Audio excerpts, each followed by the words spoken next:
Tycoon stunned to learn his ex-wife has been secretly raising twins without his knowledge, Mr. Reynolds. The board is waiting for you. His assistant's voice broke through his earpiece. Tell them I'll be there in 2 minutes, he replied, his voice carrying the confident authority that had become his trademark. As the elevator doors opened to the executive floor of Reynolds Enterprises, employees parted like a human sea before him. Some nodded respectfully. Others averted their eyes. None approached with casual conversation. Alexander Reynolds didn't do casual. The boardroom fell silent as he entered. 12 of California's most influential business leaders sat around a massive mahogany table, their expressions tense. On the digital display behind them, the plans for the new $2.4 billion development project in San Diego awaited his final approval. Gentlemen, ladies, Alexander began, not bothering to sit down. I've reviewed your revised proposals. The profit margins are still 2 points below what I consider acceptable.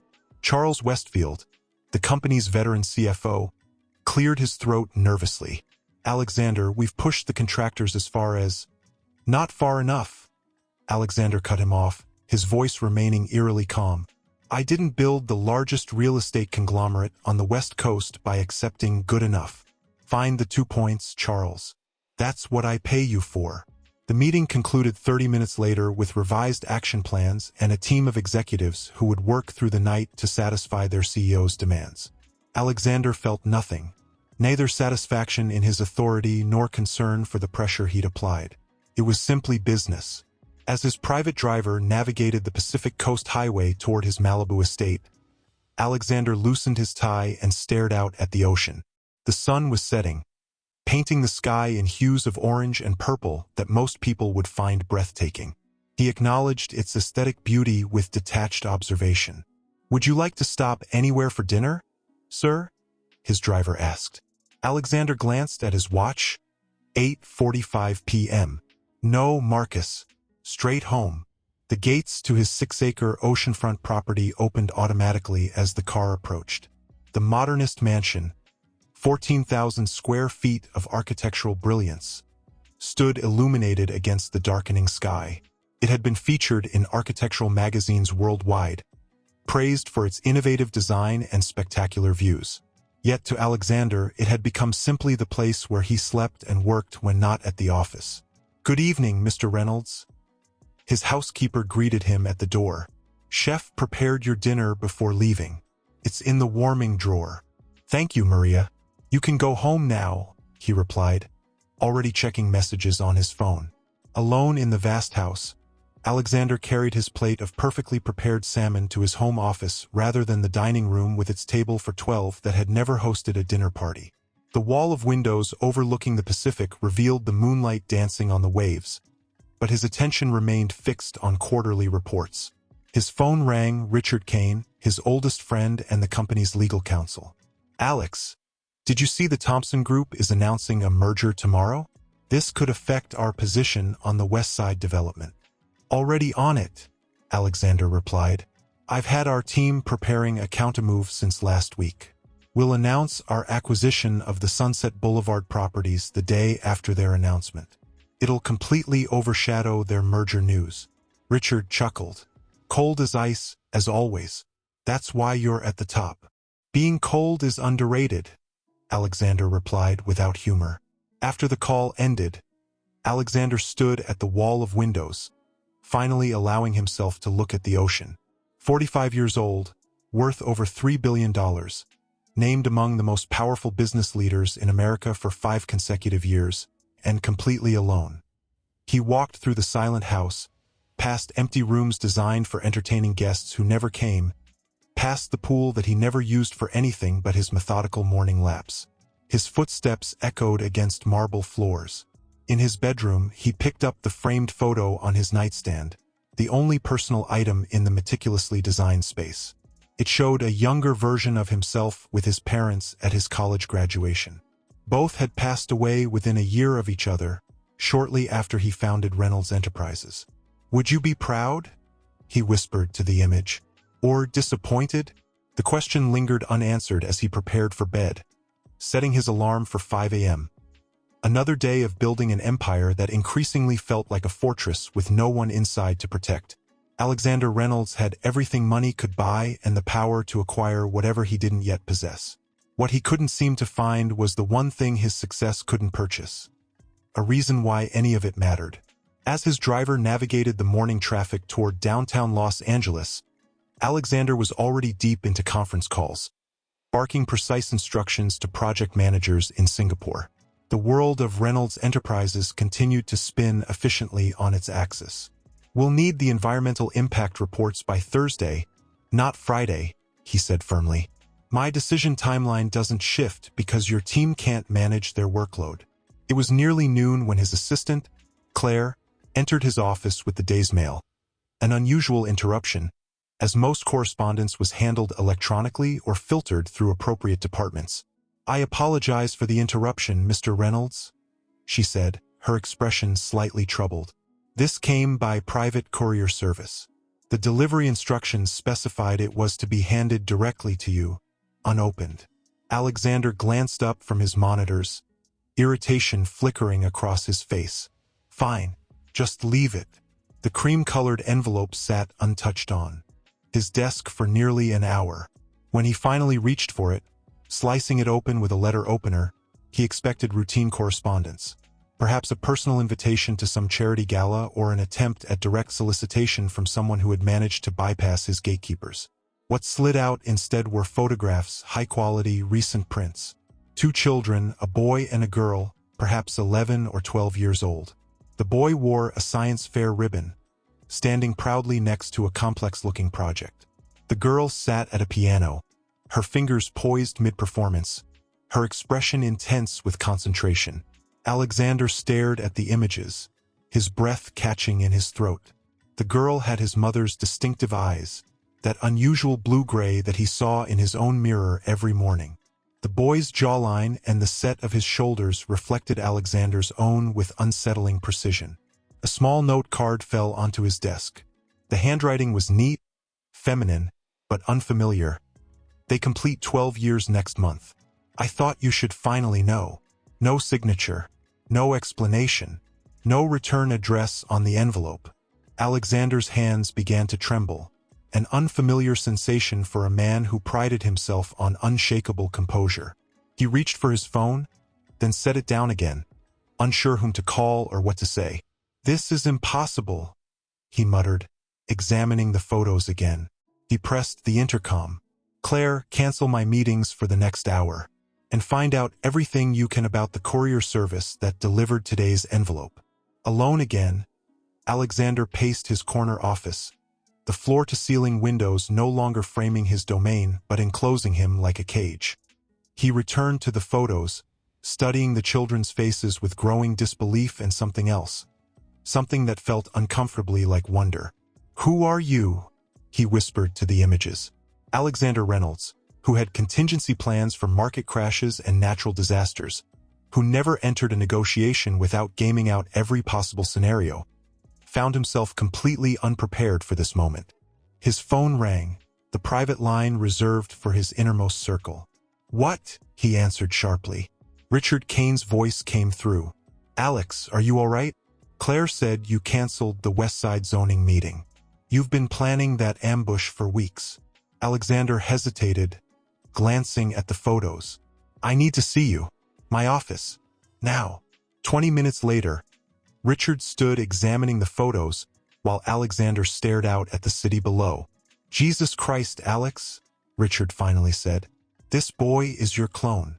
"That's not possible," Alexander replied, though his voice lacked conviction. "I don't have children."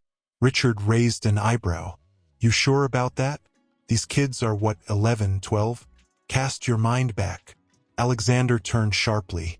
"I think I'd remember if I had twins, Richard. Unless someone didn't tell you." Richard's words hung in the air between them. Alexander took the photos back, his fingers tracing the outline of the children's faces. The courier service was a dead end. Paid in cash, generic sender information. "What are you going to do?" Richard asked. For perhaps the first time in his adult life, Alexander Reynolds, the man with a solution for every business problem, a strategy for every market challenge, had no answer. "Find them," he finally said, his voice quiet but resolute. "Find out who they are, who their mother is." Richard nodded slowly. "I know someone, Michael Torres, ex-FBI, now private investigator. Discreet, thorough. If anyone can trace this back without alerting the sender, it's him." Alexander looked again at the children in the photos, possibly his children. The girl's intense focus at the piano reminded him of himself at board meetings. The boy's proud stance beside his science project echoed Alexander's own rare moments of satisfaction after closing a particularly challenging deal. "Do it," he said. "But Richard, this stays between us. No one else." After Richard left, Alexander locked his office door, something he never did, and sat alone with the photographs. The note's words echoed in his mind. "I thought you should finally know." The implication was clear. Someone had kept these children a secret from him for 12 years. As night fell over Los Angeles, Alexander Reynolds remained at his desk, the city lights blurring before him as he stared at the faces of two children who had his eyes, his jawline, and who had lived nearly 12 years without knowing him. For a man who controlled vast assets and commanded thousands of employees, the realization that the most important thing in his life might have been completely outside his knowledge or control shook him to his core. At 3 in the morning, he found himself standing before the walk-in closet in his master bedroom. In the far corner, behind custom suits and designer shoes that cost more than most people's monthly rent, sat a single locked safe. He hadn't opened it in years. The combination came to him without effort, his mother's birthday. As the door swung open, the scent of preserved paper wafted out. Alexander reached inside and removed a black leather box. The first item inside was his wedding band, platinum, simple, elegant. He slid it onto his finger momentarily, surprised to find it still fit perfectly. 13 years had passed, yet physically, it was as though no time had elapsed at all. "Sophia," he whispered, the name feeling foreign on his lips after years of deliberate silence. Beneath the ring was a small stack of photographs. The one on top showed a younger Alexander, his face softer with genuine happiness, his arm around a strikingly beautiful woman with intelligent eyes and a confident smile. Sophia Chun, his ex-wife, brilliant architect, and the only woman he had ever truly loved. He carried the box to his kitchen, poured himself a glass of scotch, and spread the photos across the marble island counter. Their 2-year marriage, condensed into a handful of images. Their first meeting at a charity gala. Sophia challenging his plans to demolish a historic building for one of his early developments. "There are ways to preserve history while building the future, Mr. Reynolds," she had told him that night, her voice steady despite his reputation for ruthlessness. But that would require imagination beyond simple profit calculations. Her fearlessness had captivated him. Her brilliance had matched his own. Within 6 months, they were married. Alexander picked up a photo of their honeymoon in Kyoto, Sophia laughing as cherry blossoms fell around them.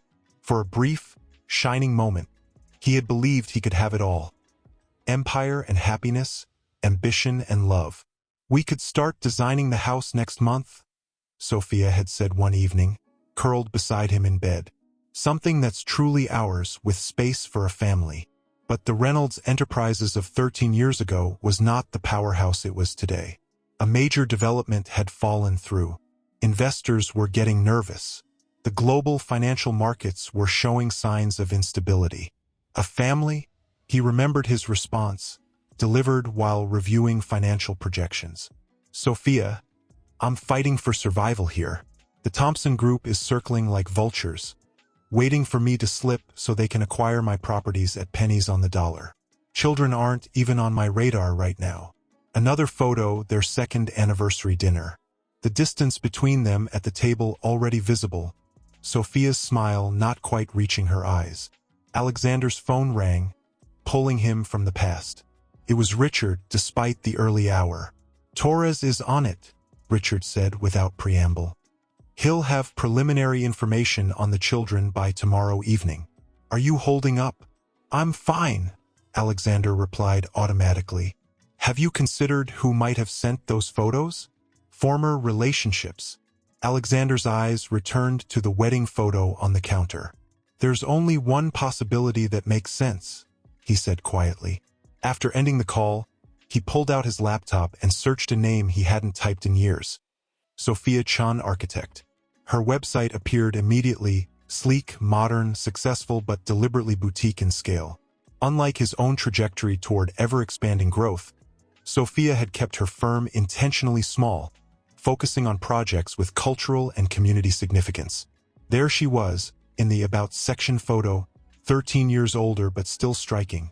Her black hair now accented with subtle gray at the temples, her posture still radiating the quiet confidence that had first drawn him to her. The website listed her office in San Francisco, 400 miles north. Had she been there all this time? Alexander's mind raced through the timeline. Divorced 13 years ago, children approaching their 12th birthday. The math was unavoidable. She was pregnant, he whispered to the empty kitchen. She was pregnant when she left. The realization struck him with physical force. He slumped onto a bar stool, memories crashing over him like waves. Their final argument had been devastating in its finality. The markets were in freefall. Reynolds Enterprises was overextended. Alexander had been working 20-hour days, fighting to keep his company alive.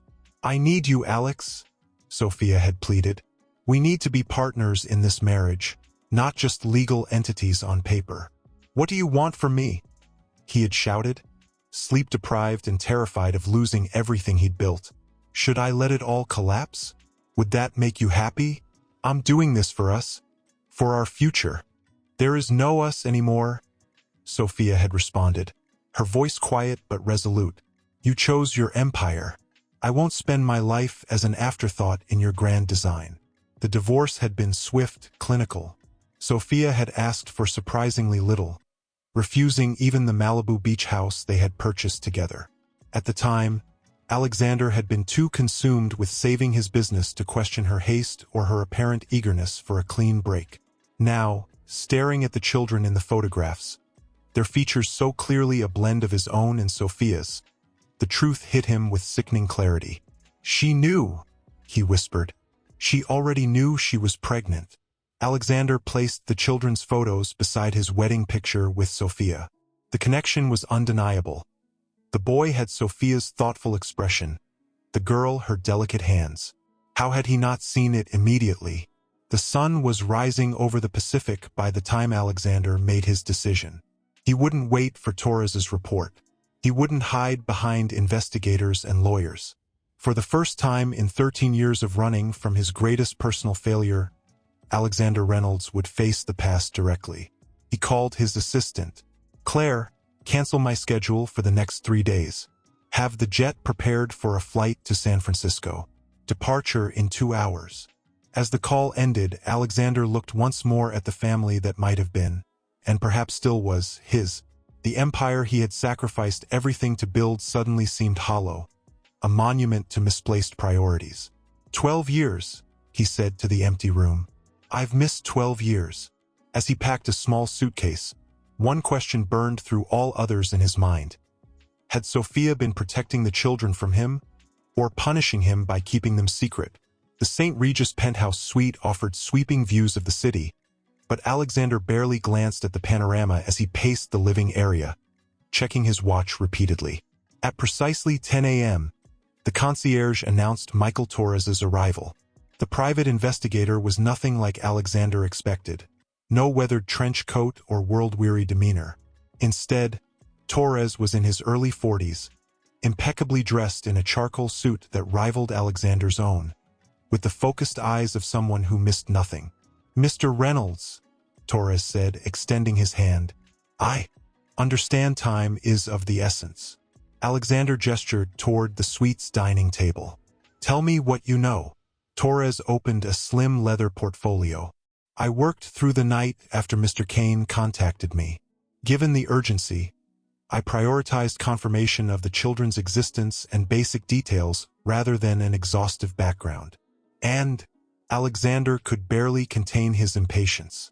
Sophia Chun, 43, owns a boutique architectural firm specializing in sustainable urban renewal projects. She lives in Coal Valley. Torres slid across a photograph of a modest Victorian home painted in muted blues with a well-tended garden. With twins Emma and Ethan Chan, who will turn 12 next month, as the note indicated. Alexander's throat tightened at hearing their names for the first time. Emma, Ethan. His children had names, personalities, 12 years of existence he knew nothing about. School records? He managed to ask. Torres nodded. They attend Clement Middle School, both in 6th grade. Excellent students. He produced more photographs, these clearer than the ones Alexander had received. These were taken yesterday afternoon. Alexander studied the images with burning intensity. Emma leaving a music school, violin case in hand. Ethan at what appeared to be a robotics club, laughing with other children. Both being picked up by Sophia in a sensible hybrid car. Do they know about me? Alexander asked, his voice barely audible. Torres hesitated. Based on preliminary research, it appears not. School records list no father. Their birth certificates. He paused. What about their birth certificates? Alexander demanded. They list father as unknown, Torres said quietly. Ms. Chun registered the births without paternity acknowledgement. Alexander felt the words like a physical blow. Unknown. As if he were a casual encounter, a meaningless relationship. Not the man who had once promised Sophia forever. Their daily routine seems quite structured, Torres continued, professional despite the emotional undercurrents. Emma has violin lessons Mondays and Thursdays. Ethan attends robotics club Tuesdays and chess club Wednesdays. They both take Mandarin lessons on Saturday mornings, presumably to connect with their Chinese heritage through their mother. Alexander stood abruptly, walking to the window. San Francisco sprawled before him, perhaps containing his children at this very moment. Children being raised in a modest home in a middle-class neighborhood when he owned properties worth billions. Financial situation? He asked, his back still to Torres. Ms. Chen's firm is successful but intentionally small. She lives comfortably but not luxuriously. The house is fully paid for, purchased 9 years ago. The twins attend public school, though both participate in several enrichment activities that aren't inexpensive. No financial hardships evident, but certainly not the lifestyle your resources could provide. Alexander turned back. Have you approached them directly? No, sir. As instructed, this was strictly surveillance and public records research. They have no idea they're being observed. Something in Torres's expression made Alexander pause. There's more, isn't there? The investigator nodded slowly. The timing of their birth and your divorce raised an obvious question. I took the liberty of researching Ms. Chen's medical records from 13 years ago. Alexander held his breath. She had her first prenatal appointment at San Francisco General exactly 1 week after your divorce was finalized. She was approximately 8 weeks pregnant at that time. The confirmation landed like a thunderbolt. Sophia had known. She had signed divorce papers knowing she carried his children. That's all for now, Alexander said abruptly. Continue monitoring but do not approach. Text me their current location. After Torres departed, Alexander stood motionless in the center of the luxurious suite, overwhelmed by the reality of what he'd learned. Not hypothetical children, but real ones. Emma with her violin, Ethan with his robotics, both learning their mother's native language while completely unaware of their father. His phone pinged with a text from Torres. Twins at school until 3:15 p.m. Sophia at her office downtown, Jackson Square District. Alexander made his decision in an instant. He wouldn't confront the children. Not yet. Not without understanding why Sophia had kept them from him for 12 years. But he wouldn't wait another day to face her. An hour later, he stood outside a converted warehouse in Jackson Square that housed Sophia's architectural firm. The sign was elegant in its simplicity. Chun Design Studio. Architecture with purpose. Through the glass front, he could see a small team working at drafting tables and computer stations. And there, seated at a conference table with clients, was Sophia. 13 years older but unmistakable. Her hair was shorter now, her face more defined. but her animated gestures as she presented designs to her clients were exactly as he remembered. Alexander's hand trembled slightly as he reached for the door. For a man who negotiated billion-dollar deals without blinking, who stared down corporate rivals without hesitation, the prospect of facing the only woman who had ever truly known him, and the mother of his children, filled him with a terror he'd never experienced. Before he could enter, his phone rang. It was Torres again. "Mr. Reynolds, there's something else you should know," the investigator said without preamble. "The twins' medical records show Ethan has a congenital heart condition. Nothing immediately life-threatening, but he requires regular monitoring. It's genetic, the kind that typically passes from father to son." Alexander felt the world tilt beneath his feet. Not only had he missed 12 years of his children's lives, but his son had inherited a medical condition from him, one that Alexander himself didn't even know he carried. "Mr. Reynolds, are you there?" "Yes," Alexander replied, his voice hollow. "Keep monitoring. Report any changes." As he ended the call, Alexander looked again through the glass at Sophia, the woman who had once been his wife, who had carried his children in secret, who had made the decision that changed all their lives. With a deep breath, he pulled open the door and stepped inside, carrying 12 years of absence and newfound purpose with each step. The receptionist looked up with a professional smile. "Welcome to Chun Design Studio. Do you have an appointment?" "No," Alexander replied, his eyes never leaving Sophia across the room. "But I believe Miss Chun will want to see me." As she crossed the studio floor toward Alexander, her steps measured and deliberate, Sophia Chun was the embodiment of controlled emotion. But Alexander could see the slight tremor in her hands, the tension in her shoulders that only someone who had once known her intimately would recognize. "Alexander," she said quietly when she reached him, her voice steady despite the storm in her eyes. "Perhaps we should speak privately." Without waiting for his response, she led him down a hallway to a small but elegant office with views of the bay. Photos lined one wall, architectural projects, community ribbon cuttings, and, most painfully for Alexander, several candid shots of Emma and Ethan at various ages. Their entire childhood displayed in a timeline he had never witnessed. Sophia closed the door and turned to face him, arms crossed protectively over her chest. For a long moment, neither spoke. "How did you find out?" she finally asked. Alexander removed the envelope from his jacket pocket and placed the photos on her desk. "Someone wanted me to know. Was it you?" Sophia's eyes widened slightly at the sight of the photos. "No," she said, her voice barely above a whisper. "I would never." She stopped, collecting herself. "How long have you known?" 2 days, Alexander replied. 2 days versus 12 years, Sophia. She flinched at his tone but didn't look away. "I don't owe you an explanation." "You don't." His voice rose despite his efforts to control it. "They're my children, Sophia. My son and daughter. Twins I never knew existed." "Lower your voice," she said sharply. "My staff doesn't need to hear this." Alexander paced the small office, running a hand through his perfectly styled hair, disrupting it for perhaps the first time in years.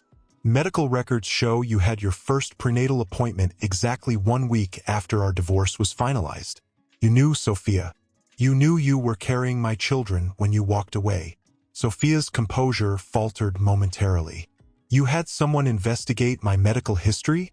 That's a violation of—" "Don't talk to me about violations," Alexander interrupted, his voice dangerously quiet now. "Not when you've kept my children from me for 12 years. Their birth certificates list father as unknown." "Unknown, Sophia. As if they were conceived with some nameless stranger instead of your husband of 2 years. Sophia sank into her desk chair, the weight of the moment seemingly too heavy to bear standing. "Ex-husband," she corrected softly.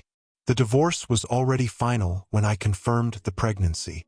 A technicality, and you know it." Alexander leaned against the wall, suddenly exhausted despite the adrenaline coursing through him. "Why? Just tell me why." Sophia looked up at him, her eyes suddenly fierce. "You really need to ask that question? The man who told his business partner, and I quote, 'A child right now would be the end of everything.' I'd do anything to avoid that responsibility. Alexander stared at her, confusion momentarily replacing anger. What are you talking about? I never said that. Don't lie to me, Alex. Richard told me everything when I went to him about the divorce. How you were relieved I hadn't gotten pregnant because a child would have destroyed your chances of saving Reynolds Enterprises. Richard. Alexander felt as though he'd been struck. Richard Kane told you I said that? He was trying to help me understand why you had become so distant, Sophia said. Why saving your business had become more important than saving our marriage. He thought it would help me move on. Alexander's mind raced back 13 years. The financial crisis, the desperate measures to keep Reynolds Enterprises from bankruptcy, the late-night strategy sessions with Richard, his closest friend and legal counsel. I never said those words, he said finally, though a creeping doubt entered his mind. Those had been desperate times, sleepless nights, moments of panic he could barely remember now. But even if I had, that was about timing, Sophia, not about wanting children with you. The distinction wouldn't have mattered much to them, she replied, gesturing to the photos of the twins on her wall. Children who weren't wanted, born to a father who saw them as the end of everything. Alexander sank into the chair opposite her desk. So you decided to erase me from their lives completely. Sophia's eyes softened slightly. I was 29, newly divorced and pregnant with twins. You were fighting to save your company from collapse. What was I supposed to do? Force 2 children into the life of a man who had made it abundantly clear that his priorities lay elsewhere. You were supposed to give me a choice, Alexander said, his voice breaking. They're my flesh and blood, Sophia. My son has a heart condition that apparently comes from my side. Did you know that? A genetic condition I didn't even know I carried. Sophia's face paled. How did you? The same investigation that found your prenatal records, he replied. Ethan's medical history wasn't as well protected as you might have thought. His condition is manageable, Sophia said defensively. We see specialists every 3 months. He's fine. That's not the point. Alexander stood again, unable to remain still. He's my son, Sophia. My son who has a medical condition related to me, and I never knew. Emma is my daughter, a gifted musician from what I can see, and I've missed every recital, every milestone, every moment of their lives. Tears welled in Sophia's eyes. And what would you have done differently, Alex? Would you have abandoned the empire you were so desperate to build? Would you have been there for midnight feedings and preschool drop-offs, when you couldn't even make it home for dinner with your wife? The question hung between them, painful in its honesty. Alexander wanted to protest, to insist he would have been different as a father than he had been as a husband. But the truth was, he didn't know. The Alexander Reynolds of 13 years ago might well have failed these children as he had failed their mother. But that wasn't the point. Not anymore. We'll never know, will we? He said quietly. You made that decision for all of us. Sophia wiped away a tear that had escaped despite her efforts. What do you want, Alexander? Why are you here now? Before he could answer, Sophia's phone buzzed. She glanced at it, her expression shifting instantly from emotional to alarmed. It's the school, she said, answering immediately. This is Sophia Chun. Yes, I'm his mother. What? When did this happen? I'm on my way right now. She ended the call, already gathering her purse and keys, all thoughts of their confrontation seemingly forgotten. What's happened? Alexander asked, concern rising in his throat. Ethan collapsed during PE, Sophia said, her voice tight with fear. They've called an ambulance. His heart. She couldn't finish the sentence. Without thinking, Alexander stepped toward the door. I'm coming with you. Sophia froze, looking at him with a complex mixture of emotions. Fear, confusion, reluctance. Alexander, you can't just appear in his life like this. The twins don't even know you exist. I'm not asking to meet them as their father, he said firmly. Not yet, but I'm not going to sit in a hotel room while my son is being rushed to the hospital. We can figure out the rest later. For a moment, Sophia looked as though she might argue further. Then another text buzzed on her phone, and the color drained further from her face. "They're taking him to UCSF Medical Center," she said, her professional composure crumbling completely now. "I need to go now." "His last episode was 2 years ago," Sophia said suddenly, breaking the silence as they navigated through midday traffic. "The doctors said he was stabilizing, that the medication was working." Alexander absorbed this information like a physical blow. "Episode? How many have there been?" "3 since he was diagnosed at age 6, Sophia replied, her knuckles white on the steering wheel. "This is the first time they've called an ambulance." Alexander stared out the window, the familiar San Francisco landscape passing by in a haze. 6 years old.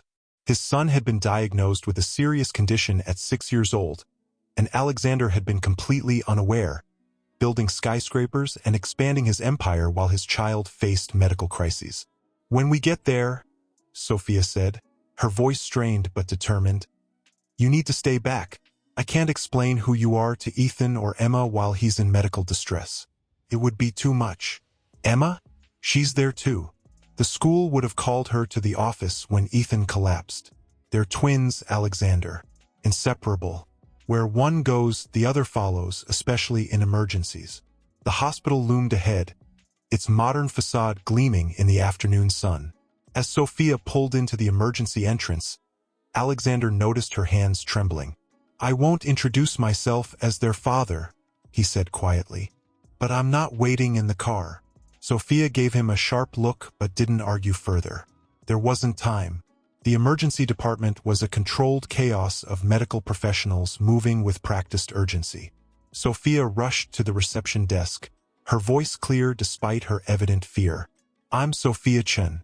My son Ethan was just brought in by ambulance from Clement Middle School. Congenital heart condition." The nurse nodded efficiently. "They've taken him directly to pediatric cardiology on the 4th floor. Dr. Patel has been paged."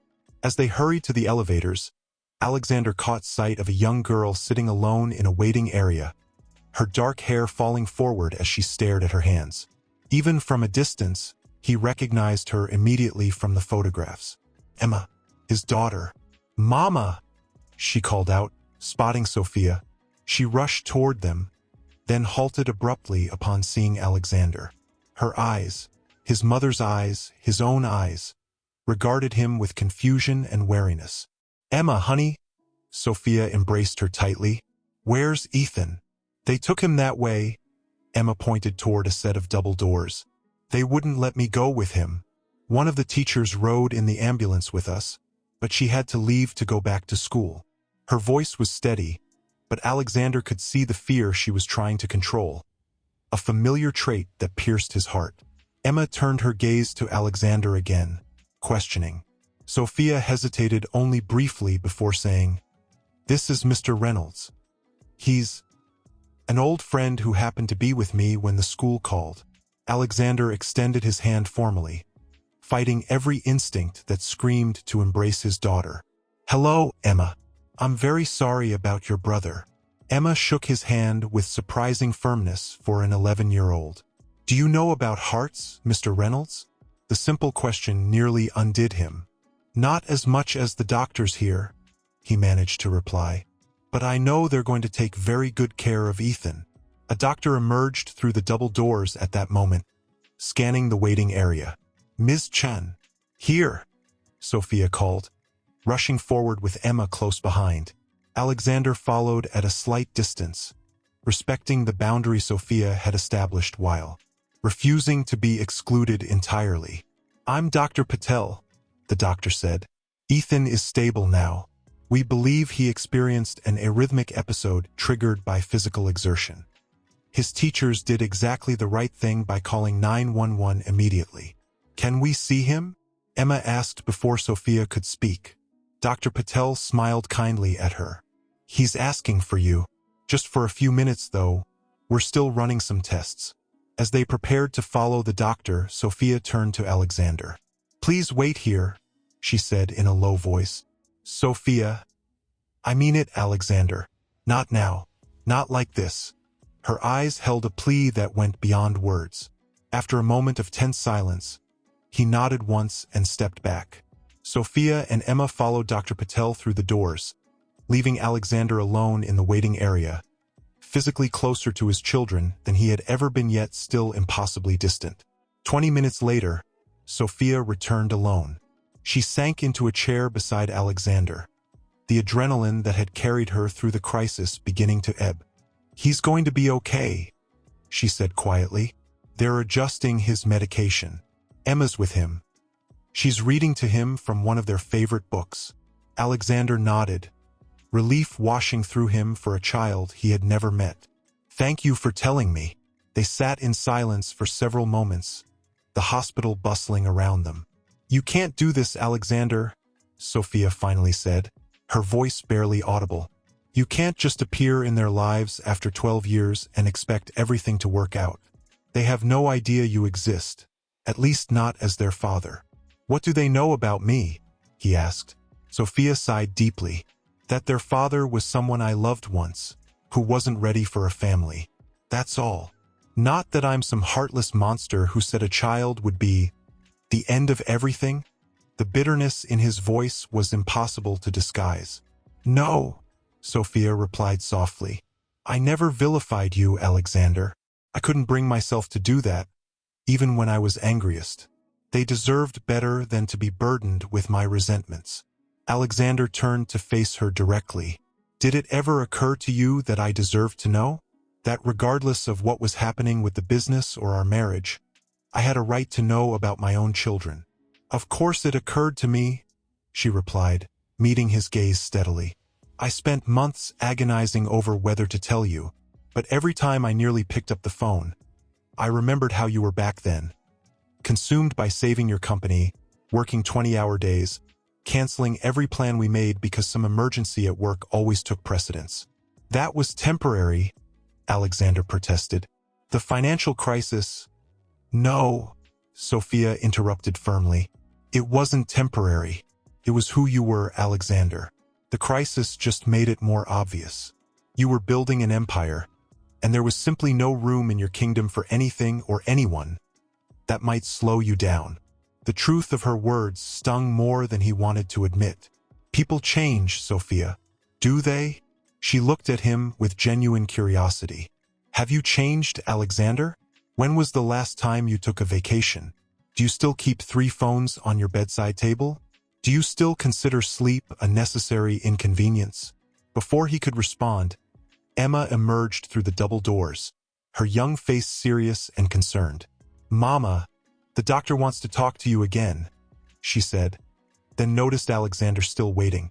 "You're still here, Mr. Reynolds?" Alexander smiled gently. "I wanted to make sure your brother was okay." Emma studied him with unsettling intensity. "You look really familiar. Have we met before?"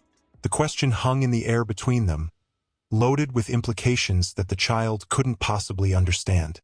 Sophia quickly stood, placing a protective hand on Emma's shoulder.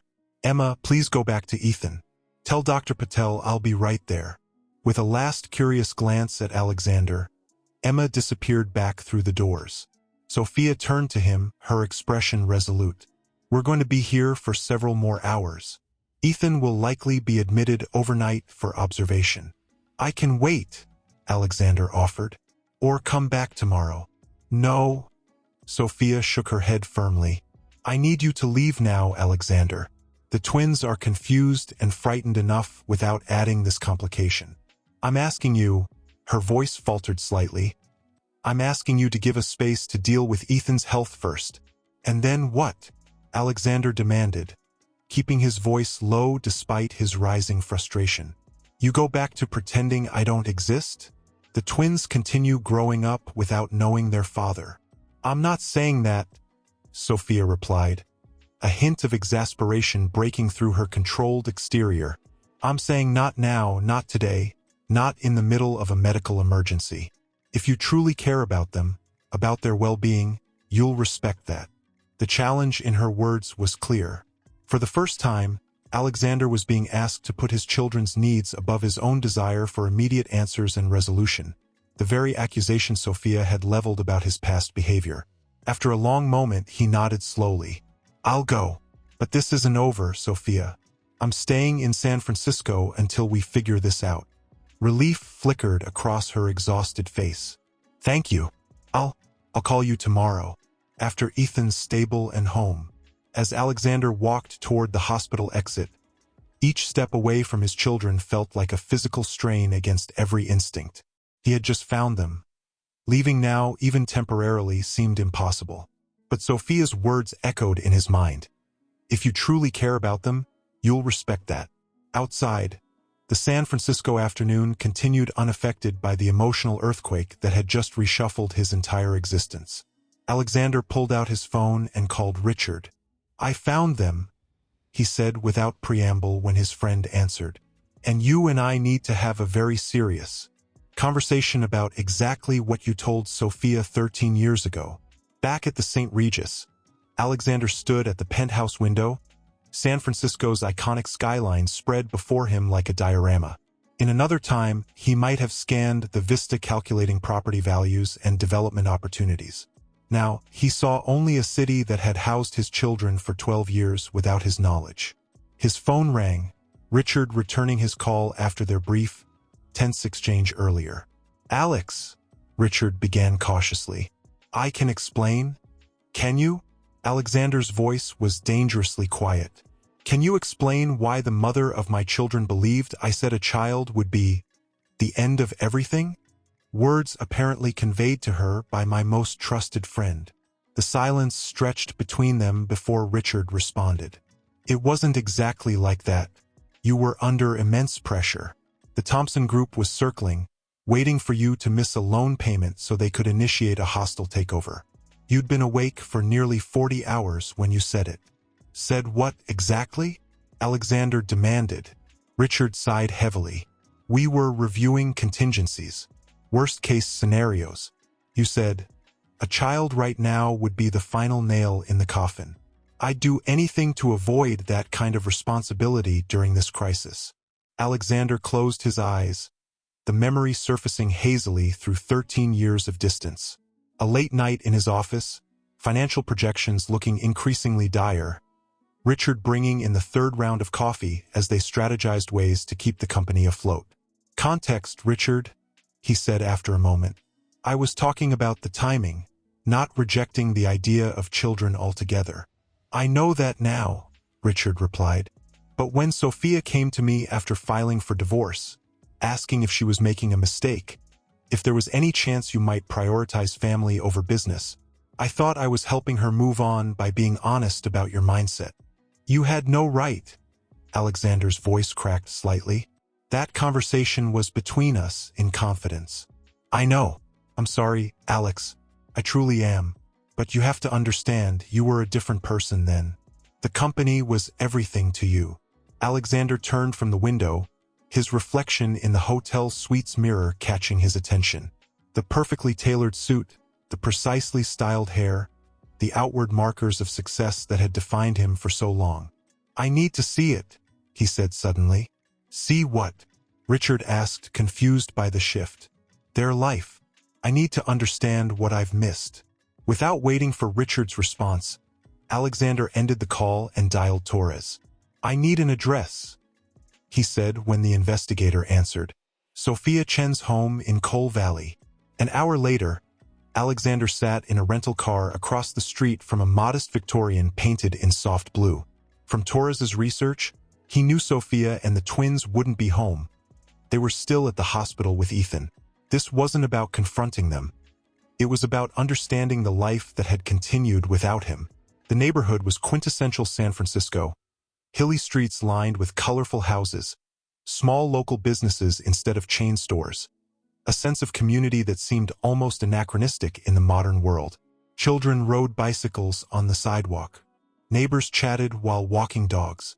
It couldn't have been more different from his isolated Malibu estate. Alexander stepped out of the car and walked slowly past Sophia's house. The front garden was small but meticulously maintained, with native plants that required minimal water, reflecting Sophia's environmental consciousness, no doubt. A basketball hoop was mounted above the garage. 2 bicycles were chained to the porch railing, one slightly larger than the other. Through the front window, he could see into what appeared to be a living room. Unlike his own sterile, magazine-worthy spaces, this room looked genuinely lived in. Books overflowed from shelves. A piano stood in one corner, sheet music spread across its top. A science fair poster board was propped against the wall, covered in diagrams of what appeared to be renewable energy concepts. This was a home, not merely a house. Alexander's phone vibrated with an incoming text. It was from Torres. Subject leaving hospital with both children. En route to residence. ETA 15 minutes. He should leave. He knew he should respect Sophia's request for space. But something held him there, transfixed by this glimpse into what might have been his life. Moving back to his car, Alexander sat watching as Sophia's hybrid pulled into the driveway 20 minutes later. She emerged first, looking exhausted but composed, then helped Ethan from the back seat. The boy was pale, moving slowly, but upright. Emma exited from the other side, carrying what appeared to be her brother's backpack as well as her own. Alexander's throat tightened at the sight of his son. Conscious now, not just a figure on a hospital bed. Ethan had Alexander's jawline, his build, but his expressions were gentler, his movements lacking the relentless intensity that characterized his father. As if sensing his gaze, Emma suddenly looked in Alexander's direction. For a heart-stopping moment, he thought she might recognize him, but her attention was quickly diverted as she hurried to help her brother up the front steps. Once they disappeared inside, Alexander started his car but couldn't bring himself to drive away immediately. The distance between his life and theirs seemed both physical and metaphysical. A gulf created by choices, circumstances, and misunderstandings that had compounded over 12 years. His phone rang again. It was Torres. Mr. Reynolds, while monitoring social media accounts related to the subjects, I found something you might want to see. I'm sending it now. A moment later, a link arrived. It was to a YouTube channel called Emma Plays Piano. Alexander clicked it immediately and his daughter's face filled the screen. She sat at the piano in the living room he had just observed from outside, her expression serene with concentration as her fingers moved across the keys with astonishing skill for someone her age. The piece was Debussy, complex, emotional, requiring both technical prowess and interpretive sensitivity. The video had been posted 3 months ago. The description read simply, Emma Chan, 11, plays Debussy's Clair de Lune for Grandma Chen's birthday. Alexander sat transfixed, watching his daughter perform with a passion and focus that mirrored his own approach to business, yet channeled into art rather than acquisition. The comments below the video were filled with praise for her talent, predictions of a promising future in music. Another notification from Torres, a link to a local newspaper article about regional science fair winners. There was Ethan, standing proudly beside a project titled Microhydro Power Systems for Residential Use. The caption noted that the 11-year-old's design had earned him top honors and an invitation to the state competition. Alexander scrolled through the article, hungry for any details about his son. Ethan had apparently become interested in renewable energy after a class field trip to a dam. The article quoted him saying, "I want to create systems that help people generate clean energy without hurting the environment." His science teacher described him as brilliant but humble, always eager to help other students understand difficult concepts. Closing the browser, Alexander leaned back in his seat, overwhelmed by the evidence of these extraordinary children he had helped create but had no part in shaping. His phone rang once more. This time it was Sophia. "You're outside our house," she said without preamble. Her tone wasn't accusatory, merely tired. Alexander didn't bother denying it. "How did you know?" "Emma saw a man watching us from a car. She has a good memory for faces, even ones she's only seen briefly." "I wasn't going to approach you," Alexander said. "I just needed to see." "See what?" Sophia asked when he trailed off. "Their lives," he replied simply. "What I missed." The silence that followed was heavy with unspoken grief. His for what he never knew, hers perhaps for having to carry the burden of her decision all these years. "Ethan's asking questions about you," Sophia said finally. "Not as his father, he doesn't know that part yet. but he's curious why a strange man was at the hospital and is now outside our house. What did you tell him? That you're someone from my past who's back in town temporarily. She paused. Alexander, we need to talk, properly talk, but not with you lurking outside our home. Meet me tomorrow at Golden Gate Park, by the Conservatory of Flowers. 9 in the morning. The twins will be with my mother. I'll be there, he promised. And Alexander, she added, her voice softer now, I saw you watching Emma's videos. Torres's digital surveillance isn't as discreet as he thinks. Before Alexander could respond, she continued, she started piano at 4. She has perfect pitch and can play a piece after hearing it just once. Ethan built his first circuit board at 7 and reads physics textbooks for fun. He wants to save the world through sustainable technology. They're extraordinary children. The pride in her voice was unmistakable, and rightfully so. They sound like it, Alexander replied, his voice rough with emotion, like a perfect blend of you and me. Your creativity and conscience, my drive and analytical mind. Yes, Sophia agreed quietly. That's exactly what they are. After ending the call, Alexander finally pulled away from the curb, driving aimlessly through San Francisco's hills. The contrasts between his life and Sophia's couldn't be more stark. He had built an empire of glass and steel, impressive from a distance but empty upon closer inspection. She had created a home filled with music, science, and genuine connection. His penthouse suite at the St. Regis suddenly seemed like the loneliest place on earth, a monument to success without meaning. For the first time in his adult life, Alexander Reynolds questioned whether he had built his empire at the cost of the only thing that truly mattered. As night fell over San Francisco, he found himself at a small neighborhood cafe near Sophia's home. Watching families gather for evening meals, parents helping with homework, teenagers sharing jokes and stories. The simple moments of connection he had dismissed as distractions from his ambition now seemed like the very substance of a life worth living. Before heading to meet Sophia, he had arranged a video call with Eleanor Prescott, the top family law attorney in California, a woman whose services he had secured for numerous high-profile clients over the years, never imagining he would one day require her counsel himself. Let me be clear about your situation, Alexander.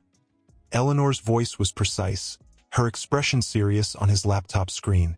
You've discovered you have 11-year-old twins whose existence was concealed from you by your ex-wife for the entirety of their lives. That's correct, Alexander replied, adjusting his tie, a nervous habit from his earliest days in business. Even in this deeply personal matter, he had dressed as if for a crucial negotiation. And you had no knowledge of the pregnancy at the time of your divorce? None.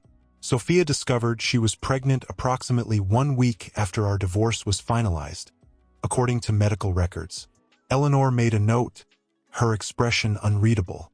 And you want to know your legal options regarding custody and parental rights? Yes, Alexander confirmed. What exactly am I entitled to? Legally speaking, your position is actually quite strong, Eleanor responded, leaning forward slightly. Despite the 12-year absence, you can establish that this absence was not by choice but by deception. The courts generally favor biological parents having some role in their children's lives, barring cases of abuse or endangerment. Alexander felt a surge of vindication hearing her assessment. So I could petition for shared custody? You could, Eleanor nodded. But Alexander, I need to be very frank with you. While legally you may have a strong case, practically and emotionally, this is extremely delicate territory. These children have lived their entire lives without knowing you exist as their father. A sudden court battle could be traumatic for them. So what are you suggesting? Alexander asked, a hint of impatience creeping into his voice. A conciliatory approach, she replied without hesitation. Open a dialogue with Ms. Chun. Express your desire to be part of the children's lives, but acknowledge the need for a gradual transition. Perhaps start with visitation rights, supervised encounters that would allow the children to know you before any dramatic revelations about your relationship to them. Alexander paced his hotel suite, the phone now on speaker. And if Sophia refuses? If she continues to keep them from me as she has for 12 years? Then we can file a petition with the court, Eleanor conceded. But Alexander, as your attorney and someone with 20 years of experience in family law, I strongly advise against making that your first move. Legal victories in family court often come at emotional costs that no judgment can repair. Her words hung in the air as Alexander stared out at the city below. Somewhere out there, his children were going about their mourning, unaware that their existence had upended their biological father's entire world. I'll consider your advice, he said finally. Thank you, Eleanor. After ending the call, Alexander checked his watch. 30. Time to head to Golden Gate Park to meet Sophia. The park was beginning to fill with morning joggers, dog walkers, and tourists as Alexander approached the Conservatory of Flowers. Its white Victorian structure gleamed in the morning light, palm trees framing its elegant silhouette. He spotted Sophia seated on a bench nearby, her posture straight despite the evident fatigue in her face. "How's Ethan?" Alexander asked as he approached, forgoing any formal greeting. "Better," Sophia replied, gesturing for him to sit. "His medication has been adjusted. The doctor wants him to rest for a few days, but there shouldn't be any lasting effects from this episode." Alexander nodded, relieved despite his conflicted emotions. "And Emma?" A small smile touched Sophia's lips, hovering over him like a miniature drill sergeant. She's appointed herself his personal healthcare monitor. The image, his daughter taking charge, protecting her twin, created an ache in Alexander's chest. These were traits he recognized in himself, channeled through a child he had never met. They sat in silence for several moments, watching a hummingbird dart among nearby flowers, its wings a blur of motion. "I spoke with a lawyer this morning," Alexander said finally. Deciding directness was the only path forward. Sophia's body tensed visibly, but her voice remained calm. "I expected you would. Did you know that legally I have every right to be part of their lives? That courts generally favor biological parents having custody rights, especially when their absence wasn't by choice. Is that what you want, Alexander?" Sophia turned to face him directly. "To drag our children through family court? To have strangers in black robes decide when and how they should meet the father they never knew existed?" Alexander's jaw tightened.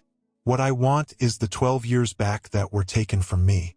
Since that's impossible, I'll settle for not losing another day." "They're not a business acquisition," Sophia said sharply. "You can't simply decide to claim them and expect immediate results. They're children, complex, sensitive human beings who have established their entire sense of identity without you in it. Because you made that decision for all of us?" Alexander countered, the anger he'd been suppressing beginning to surface. "You robbed me of their first steps, their first words. I never got to teach Ethan to ride a bike or hear Emma's first recital. Those moments are gone forever, Sophia. And I have to live with that choice every day," she replied quietly. "But making legal threats won't change the past. It will only damage the future, their future." Alexander ran a hand through his perfectly styled hair, disrupting it in frustration. "Then what do you suggest? That I just disappear again? Pretend I never discovered their existence?" "No," Sophia sighed heavily. "That's not possible now. But there are better ways to introduce yourself into their lives than with a court order and a custody battle." Alexander stood abruptly, pacing before the bench. "My attorney suggested the same approach: gradual integration, supervised visits, getting to know them before revealing my identity. But that could take months or even years. I've already lost 12 years, Sophia. I don't want to lose any more time." "This isn't about what you want." Sophia's voice rose slightly. "For once in your life, Alexander, this has to be about someone else's needs. Emma and Ethan's needs come first. Not yours, not mine." Her words struck him like a physical blow, echoing his own recent realizations about his life priorities. "What exactly are you proposing?" he asked after a long moment. "A careful, thoughtful introduction," Sophia replied. "We tell them together, in a safe environment, with a child psychologist present to help them process the information. Then we give them space to adjust, to ask questions, to be angry or confused or whatever they need to be. And after that, After that, we follow their lead. If they want to spend time with you immediately, we arrange it. If they need time, we give it to them. This has to be on their terms, Alexander. Not yours, not mine, not some courts. Alexander turned away, staring at the ornate conservatory without really seeing it. Part of him, the part accustomed to taking control, to bending circumstances to his will, wanted to reject her proposal outright. To call Eleanor immediately and begin legal proceedings that would force Sophia to acknowledge his paternal rights. But another part, perhaps the part that recognized himself in Ethan's scientific curiosity and Emma's musical discipline, understood that such an approach would be catastrophic. "I want DNA tests," he said finally, turning back to face her. "Not because I doubt they're mine, that's obvious just looking at them, but because I want everything legally documented." Sophia nodded slowly. "That's reasonable, but no legal action while we work through this with the twins. I need your word on that, Alexander. And I need your guarantee that you won't suddenly decide to move them away or limit my access once they know who I am." "I would never do that," Sophia replied, genuine hurt flashing across her face. "Despite what you might think of me, I've always wanted them to have what they need. If they need you in their lives, and I believe they might, I won't stand in the way." Alexander sat back down beside her, his anger giving way to a complex mixture of grief, hope, and apprehension. "When do we tell them?" "This weekend," Sophia said. "I've already called Dr. Martinez, a child psychologist who Ethan has worked with regarding his heart condition. She can see us Saturday morning." The immediacy of the timeline sent a shock through Alexander's system. After 12 years of absence, he was just days away from his children knowing he was their father. "What should I do until then?" he asked, suddenly feeling entirely unprepared.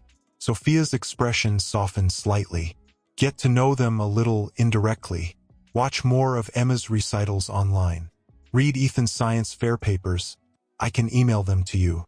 Try to understand who they are before you try to be their father." Alexander nodded, recognizing the wisdom in her suggestion. "And you?" he asked quietly. "Where do you and I stand in all this?" "We're not adversaries, Alexander," Sophia replied after a moment. "But we're not friends either. We're two people who need to find a way to co-parent children who never expected to have two parents. That's complicated enough without adding any other dimensions." As they stood to leave, Alexander found himself torn between the legal strategy Eleanor had outlined, which would assert his rights decisively, and the more cautious approach Sophia advocated. One promised immediate results but potential emotional damage. The other required patience he wasn't sure he possessed. "I won't file any legal paperwork," he said finally as they walked toward the park exit. "Not yet, but I am going to consult with my attorney about drawing up an agreement between us. Something that protects my relationship with the twins moving forward." Sophia stopped walking, searching his face. "Is that really necessary? From my perspective, yes." Alexander met her gaze steadily. "I've just discovered I have children, Sophia. Children who were kept from me for 12 years. Trust isn't something I can offer unconditionally right now." The hurt that flashed across her face suggested she understood the implication, that he couldn't fully trust her after such a profound deception, regardless of her reasons. "Fine," she said after a moment. "Have your lawyer draft something. But remember this, Alexander. No legal document in the world can force Emma and Ethan to welcome you into their lives. That has to be earned, not demanded." As they parted ways at the edge of the park, Alexander watched Sophia walk toward her car, her shoulders straight despite the emotional weight she carried. For a moment, he was transported back 13 years, watching her walk away from their marriage. This time, however, the stakes were infinitely higher. It wasn't just about them anymore. It was about two children caught in the consequences of decisions made long before they could have a say. Alexander pulled out his phone and dialed Eleanor Prescott once more. "Eleanor, I need you to draft an agreement. Something between a custody arrangement and a legal promise. But make it conciliatory in tone. This isn't about winning anymore." He had changed his hotel suite 3 times, dissatisfied with each location's proximity to Sophia's home, finally settling on a serviced apartment in Coal Valley, just 6 blocks from where his children had grown up. The night before their meeting, he had walked those 6 blocks repeatedly, rehearsing what he might say, imagining their reactions, preparing for rejection or acceptance or anything in between. Dr. Martinez's office was in a converted Victorian near UCSF Medical Center, its waiting room designed to feel like a comfortable living room rather than a clinical space. Alexander arrived 30 minutes early, then spent 20 of those minutes circling the block, too anxious to sit still. When he finally entered at the appointed time, Sophia was already there, sitting straight-backed on a soft blue sofa, her expression carefully neutral. No sign of the twins yet. There with Dr. Martinez in her office, Sophia explained before he could ask. She wanted to talk to them alone first, prepare them for what they're about to learn. Alexander nodded, unable to form words around the knot in his throat. Are you ready for this? Sophia asked, studying his face. Because once we walk through that door, there's no going back. Their entire understanding of their family changes today. I've been ready for 12 years, Alexander replied, his voice rough with emotion. I just didn't know it. The door to the inner office opened, and a woman with kind eyes and silver-streaked hair emerged. Ms. Chan, Mr. Reynolds, we're ready for you now. Alexander's legs felt wooden as he followed Dr. Martinez and Sophia into the "that's never presented symptoms." Oh, Ethan nodded thoughtfully. That happens sometimes. Different expressions of the same genetic marker. A brief silence fell over the room, each person absorbed in their own thoughts. Dr. Martinez gently guided the conversation forward, helping the twins express their feelings and concerns while ensuring neither Alexander nor Sophia became defensive. After nearly an hour, Emma finally asked the question that had clearly been weighing on her mind. So what happens now? Are you going to try to take us away from Mom? Absolutely not, Alexander replied firmly. Your home is with your mother. She's raised you beautifully for 12 years. I would never try to disrupt that. Then what do you want? Emma pressed. Alexander took a deep breath. I'd like the chance to get to know you both, to learn about your interests, your dreams, your lives, and perhaps eventually to be a father to you in more than just biology. But only if and when you're comfortable with that. Ethan glanced at his sister, then back at Alexander. Could we maybe start with something small? Like, I don't know, lunch or something? The simplicity of the request, so reasonable, so mature, left Alexander momentarily speechless with gratitude. I think that's an excellent suggestion, Dr. Martinez noted, looking to Sophia for her response. Sophia nodded. If that's what you'd like, Ethan, then yes, we could arrange that. Emma remained silent, her expression guarded but no longer openly hostile. Progress, however small. As the session concluded, Dr. Martinez suggested they take things slowly. Perhaps one supervised visit a week to start, giving everyone time to adjust to this new reality. In the reception area, as they prepared to leave, Ethan suddenly turned to Alexander. Do you like physics? I'm reading this really cool book about quantum mechanics right now. I studied engineering before switching to business, Alexander replied, fighting to keep his voice casual despite the surge of joy at this tiny offered connection. Physics was always my favorite subject. A small smile, the first Alexander had seen, tugged at Ethan's lips. Mine too. Emma watched this exchange with cautious eyes before addressing Alexander directly. Just because we're having lunch doesn't mean I'm calling you Dad or anything. I wouldn't expect you to, Alexander assured her. You can call me Alexander for as long as you want. Forever, if that's what feels right to you. As they prepared to part ways outside Dr. Martinez's office, Sophia arranging to bring the twins for lunch the following Tuesday, Alexander found himself struggling with an unfamiliar urge, the desperate desire to embrace his children. But he knew such a gesture would be premature, unwelcome, perhaps even traumatic for them. Instead, he extended his hand formally to each of them. Thank you both for being willing to meet with me today. It means more than I can express. Ethan shook his hand with surprising firmness. Emma hesitated before offering a brief, perfunctory handshake, her eyes still wary. As Sophia guided the twins toward their car, Ethan looked back over his shoulder. "See you Tuesday, Alexander." It wasn't Dad. It wasn't even particularly warm. But it was acknowledgement, and for now, that was enough to send Alexander back to his temporary apartment with a feeling he hadn't experienced in decades. Hope, fragile but persistent, that something broken might yet be mended. That evening, alone in his apartment, Alexander called Richard. "How did it go?" his friend asked immediately. "They know," Alexander replied, his voice unsteady. "They know who I am. Ethan wants to have lunch on Tuesday. Emma is cautious." "That's more than could be expected, given the circumstances," Richard observed. "Did Sophia?" "She was fair," Alexander interrupted. "More than fair, actually. She could have portrayed me as the villain in all this, but she didn't.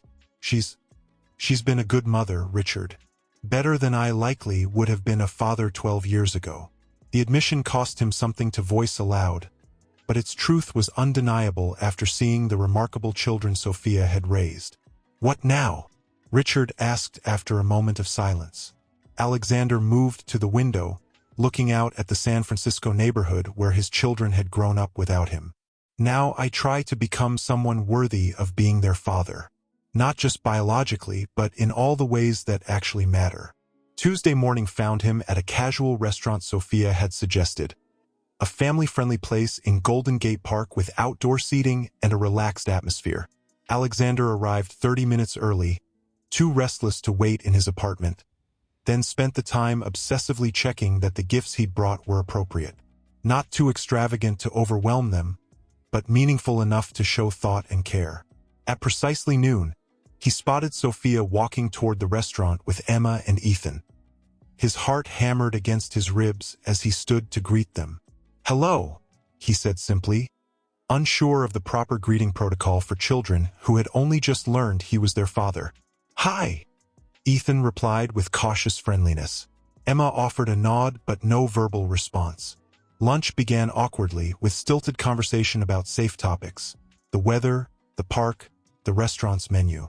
Alexander found himself uncharacteristically nervous. He who had negotiated billion-dollar deals without breaking a sweat now fumbling for words with these two 11-year-olds. "So," he finally said after they had ordered, "I was hoping to learn more about both of you, your interests, your hobbies." "Mom already told you," Emma said flatly. "I play piano, Ethan does science." "Emma," Sophia gently admonished. Alexander leaned forward slightly. "Yes, but there's so much more to each of you than that. For instance, I watched your performance of Debussy online, Emma. Your interpretation showed remarkable emotional intelligence. You weren't just playing the notes, you were telling a story." Emma's eyes widened slightly, surprise momentarily replacing her defensive posture. "You watched my videos?" "All of them," Alexander confirmed. "Multiple times, actually. Your Bach was technically perfect, but it was your Debussy that moved me. You found something in that piece that many professional pianists miss." A hint of color touched Emma's cheeks. "It's my favorite," she admitted reluctantly. "Grandma Chun says music should speak when words fail." "Your grandmother sounds wise," Alexander replied gently. "She is," Ethan chimed in. "She taught Mom to play too, and she's teaching me Chinese calligraphy." Alexander turned his attention to his son. "And I read about your microhydropower system. The article didn't go into much technical detail, but the concept is fascinating. How did you manage the variable flow rate issue?" Ethan's face lit up with genuine enthusiasm for the first time. "I created an adaptive impeller design. When the flow decreases, the blade angle adjusts to maintain optimal power generation efficiency." As Ethan launched into a detailed explanation that would have challenged many engineering professors, Alexander found himself alternating between astonishment at his son's intellect and devastation at having missed witnessing its development. He asked follow-up questions that showed he genuinely understood the concepts, earning a look of surprised respect from Ethan. The conversation warmed gradually, with Sophia occasionally guiding it when it faltered. Emma remained reserved but no longer openly hostile, even volunteering information about her upcoming recital when asked. As they finished their main course, Alexander reached into his bag. I brought something for each of you, not because I'm trying to buy your affection, he added quickly, but because I wanted to share something meaningful. He handed Ethan a carefully wrapped package. Inside was a vintage book, Principles of Theoretical Physics by Richard Feynman, first edition. This was my favorite book when I was about your age, Alexander explained as Ethan's eyes widened in recognition of the treasure he held. My father gave it to me. I thought you might appreciate it. This is. Ethan ran his fingers reverently over the cover. This is amazing. Thank you. For Emma, Alexander had brought a leather-bound notebook with handwritten sheet music inside. These are compositions by Clara Schumann, he explained. She was often overshadowed by her husband Robert, but many musicians consider her work equally brilliant. This is a reproduction of her original manuscripts. Emma accepted the gift with visible curiosity despite her continued wariness. How did you know I was interested in female composers? I didn't, Alexander admitted, but when I saw your interpretation of Debussy, I sensed you might connect with composers who brought emotional depth to technical precision. Clara Schumann was one of the first to be recognized for doing both. A small, reluctant smile tugged at Emma's lips as she carefully paged through the manuscript. The lunch seemed to be going better than any of them had expected when Sophia's phone rang. She glanced at it with a frown. I'm sorry, it's my office. I need to take this potential client emergency. She stepped away from the table, leaving Alexander alone with the twins for the first time. An awkward silence descended. So, Alexander began, struggling to maintain the fragile connection they'd been building. Do you both enjoy school? Ethan nodded enthusiastically, but Emma's attention had shifted to something behind Alexander. Following her gaze, he saw she was looking at a man at a nearby table who had been watching them with unusual interest. Do you know that man? Emma asked suddenly. Alexander turned more fully, startled to recognize Michael Torres, the private investigator he had hired. Torres quickly averted his gaze and pretended to be absorbed in his phone. He's been following us, Emma continued, her voice hardening. I saw him outside our house last week, and now he's here. Alexander felt a cold weight settle in his stomach. He had instructed Torres to discontinue surveillance after their hospital encounter, but clearly the investigator had continued monitoring the family. Is he working for you? Emma demanded, her nascent trust visibly crumbling.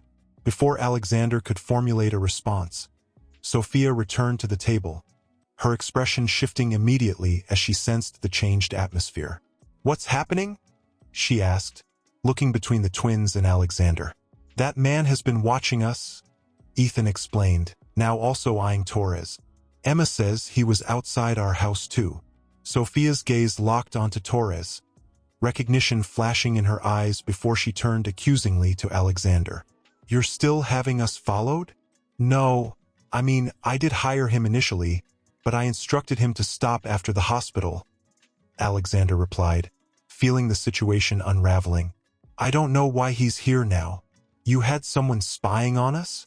Emma's voice rose slightly, drawing attention from nearby tables. That's why you knew so much about my recitals and Ethan's science projects? Alexander felt trapped in a nightmare scenario of his own creation. I needed information before approaching you. I didn't know any other way. You could have just talked to Mom.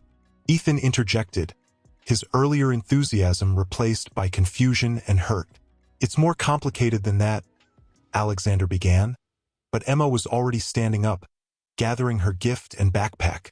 I knew this was a mistake, she declared, tears threatening at the corners of her eyes. You're not interested in us, you were investigating us, like we're some kind of business acquisition. Sophia placed a calming hand on Emma's shoulder while fixing Alexander with a disappointed stare.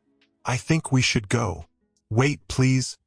Alexander stood, desperate to salvage the situation. There's more to this than you understand. I made mistakes, yes, but... Mom, Ethan interrupted, his voice small but firm. Can we go home now?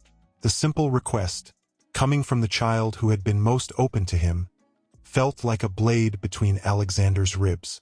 As Sophia guided the twins away from the table, Torres approached Alexander, seemingly oblivious to the damage his presence had caused. "Mr. Reynolds, I wanted to deliver this in person," he said, holding out a manila envelope. "I found something you should see immediately." "Not now," Alexander hissed, watching his children walk away. "Sir, it's about what Richard Kane told Sophia 13 years ago," Torres pressed. "I found the original email exchanges between them. What he conveyed to her wasn't exactly what you said." Alexander froze, his attention snapping back to Torres. "What?" "The documentation is all here." Torres tapped the envelope. "Email records I recovered from archived servers. Mr. Kane significantly altered the context of your statement about children." Alexander snatched the envelope and tore it open, scanning the printed emails inside. There it was, an exchange between Richard and Sophia from 13 years ago, dated just days after she had filed for divorce. Asterisk from richard.kane@reynoldsenterprises.com to sophia.chan@gmail.com. Subject: Final meeting. Sophia, I understand you're reconsidering the divorce filing. Before you make any decisions, you should know something. Alex was explicit about his priorities last week during our crisis meeting. His exact words were, "A child right now would be the end of everything. I'd do anything to avoid that kind of responsibility when the company's survival is at stake. I'm telling you this as a friend. He's made his choice. The company will always come first. You deserve better." Richard Alexander felt physically ill reading the email. Below it was another document, a transcript Torres had somehow obtained of the actual meeting Richard referenced, with the context of Alexander's statement. "A. Reynolds. Thompson is suggesting we diversify into childcare facilities in our downtown developments. Says it's the future of urban planning. R. Kane. Is it worth pursuing now, given the financial situation? Reynolds. A childcare project right now would be the end of everything.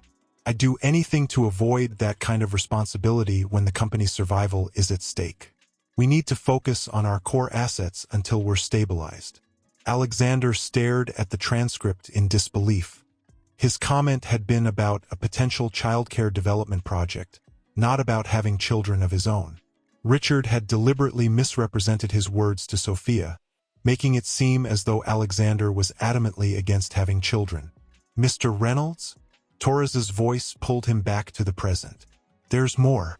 I found medical records showing Ms. Chun had a pregnancy scare 6 months before your divorce. She made an appointment at an OBGYN but canceled it. I believe she may have been considering pregnancy even before your separation." Alexander's mind was reeling. Why would Richard do this? Why would he deliberately mislead Sophia? Torres hesitated. The emails suggest Mr. Kane had personal feelings for Ms. Chun. There are several exchanges that indicate he hoped to pursue a relationship with her after your divorce was finalized. The betrayal cut deeper than Alexander could have imagined. Richard, his closest friend, his trusted advisor, had manipulated Sophia's understanding of Alexander's feelings about children to serve his own agenda. "She needed to see this," Alexander muttered, gathering the documents and shoving them back into the envelope. "They were just here." "They headed toward the botanical garden," Torres said, gesturing across the park. "If you hurry, you might catch them." Alexander ran, the envelope clutched in his hand, ignoring the startled looks of park visitors. He spotted them near the entrance to the Japanese tea garden. Sophia with an arm around each twin, their heads close together in conversation. "Sophia," he called out, slowing as he approached to avoid alarming them. "Please, I need to show you something important." Emma stepped closer to her mother, but Ethan looked at Alexander with a mixture of hurt and curiosity. "Alexander, this isn't the time," Sophia said firmly. "The children are upset. I know, and I'm sorry about Torres. I truly didn't know he was still following you," Alexander replied breathlessly. "But this is about why you kept the pregnancy from me. It's about what Richard told you." Something in his tone must have conveyed the urgency, because Sophia hesitated. "What about Richard?" Alexander held out the envelope. "He lied to you about what I said regarding children. The emails and transcripts are all here. Sophia glanced at the twins, then back at Alexander. Kids, can you wait for me on that bench? Just for a few minutes. I need to speak with Alexander privately. After the twins reluctantly moved to a bench about 30 feet away, Sophia took the envelope and examined its contents. Alexander watched her expression shift from skepticism to shock as she read the emails and transcripts. This can't be real, she whispered, looking up at him with wide eyes. Torres verified the authenticity of the server archives, Alexander replied quietly. Richard deliberately misled you, Sophia. I never said I didn't want children, at least not in the way he presented it to you. Sophia leaned against a nearby tree, the documents trembling slightly in her hands. He told me you were relieved when I wasn't pregnant after that false alarm, that you'd said having children would destroy everything you'd worked for. I never said that, Alexander insisted, the pieces of their fractured past finally beginning to align. We had talked about starting a family before the financial crisis hit. I wanted children,